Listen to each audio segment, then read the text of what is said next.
Alright guys, what's up? Welcome to another ball review. I'll be comparing the new Storm Nova to the Roto Grip RST X-1. Okay, I've had this ball, the RST X-1, for a year now.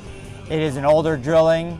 It is a little more aggressive. It has a 4-inch pin, okay, compared to where my Storm Nova, since we just drilled it last week, has more of a 5-inch pin. Both of these are hybrid covers.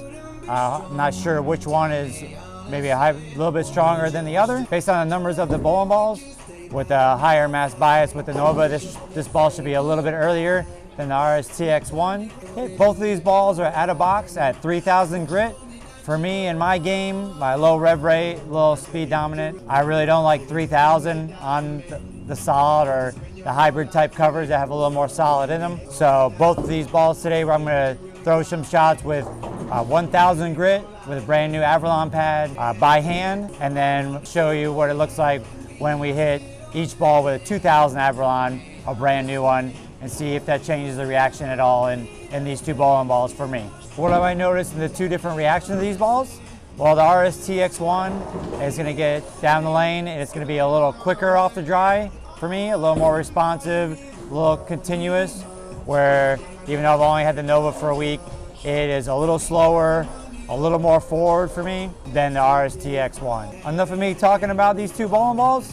Let's get out in the lanes and see what they do. Remember, first shots up will be with the 1,000 grit. The layout on this RST X-1 is 30 by 4 by 30. When this ball gets a chance to go down a lane, it reminds me of the original physics.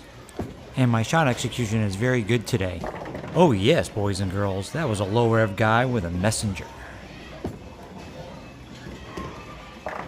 After each shot, my ball reaction is getting better.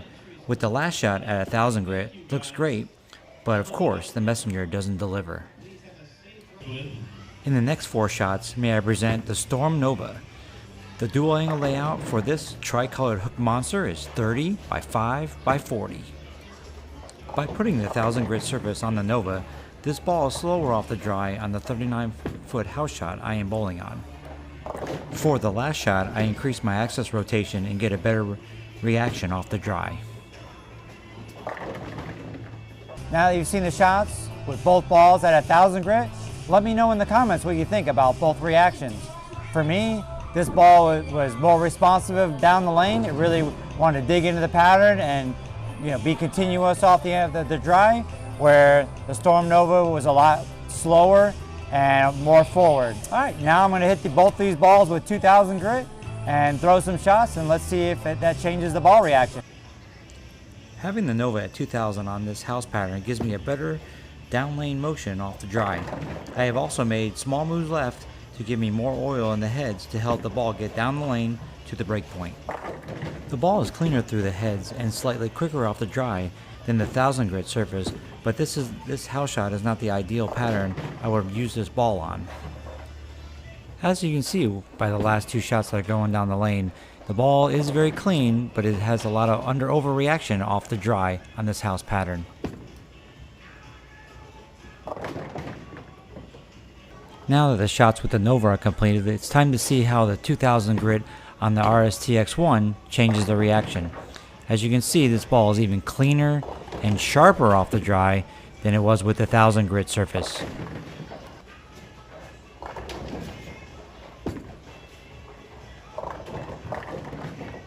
Alright, now seeing the shots that go down the lane with the 2,000 grit surface. Again, in the comments, let me know what you think. Did it change the ball reaction much, or is it pretty similar? For me, from what I've seen, the 2,000 on the RST X-1 may have gave it a little more length, but it's still diggier and it's still more responsive down lane and more continuous through the pins. But on the Nova, you can see a little bit of the difference. It still has its length, but it does want to come off the dry a little bit sharper. And some of the shots toward the end, I did move a little deeper just to see if it would get a similar reaction to the RST X-1, but it's still earlier and still a little slower than the RST X-1 for me. All right, I hope you enjoyed my ball review of the new Storm Nova, which I compared to the RST X-1. Thanks again for watching my ball review. Please take time to subscribe and hit that like button and that bell for more notifications on future ball reviews. Thank you.